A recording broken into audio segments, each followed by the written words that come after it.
अल्लाह मेरे इस मुल्क को सलामत रखे, जिसमें बेहतरीन कॉलेज मौजूद है जहाँ से कानून की पढ़ाई करके इंतहाई काबिल और शानदार वकील निकलते हैं। मैं भी ऐसे ही एक वकील की अनथक मेहनत से पैरोल पे निकला हूँ और अब यहाँ हाजिर हूँ।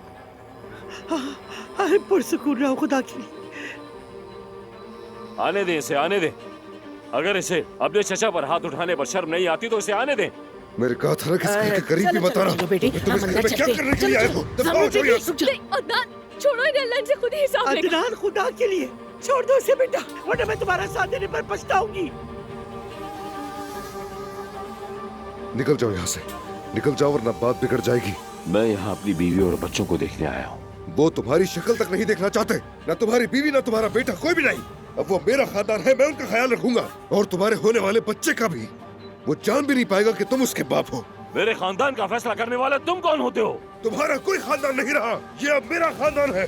कान खोलकर सुन लो ये बात, तुम्हारा तेमीर का नाम भी तुमसे छीन ये लूंगा। क्या कर रहे हो बेटा? उमर भाई ने कागजी कार्रवाई भी शुरू कर दी है। तुम्हारा नाम इस खानदान के शजरे से भी मिटा दूंगा, जैसे तुम्हारा कोई वजूद ही नहीं था इस खानदान में। ज़मरुद साहिबा, जो तुमने किया उस पर नाज करो। वाह क्या खूब किया है। हर औरत को तुमसे सीखना चाहिए। तुमने अदनान को उंगली पर नचाया हुआ है, बिल्कुल कठपुतली बनाकर रख दिया है। हाय ये हसीन नर्म दिल औरतें। तुम्हारी हिम्मत कैसे हुई मेरी बीवी से इस तरह से बात करने की? निकल जाओ यहाँ से, दफा जाओ। अरे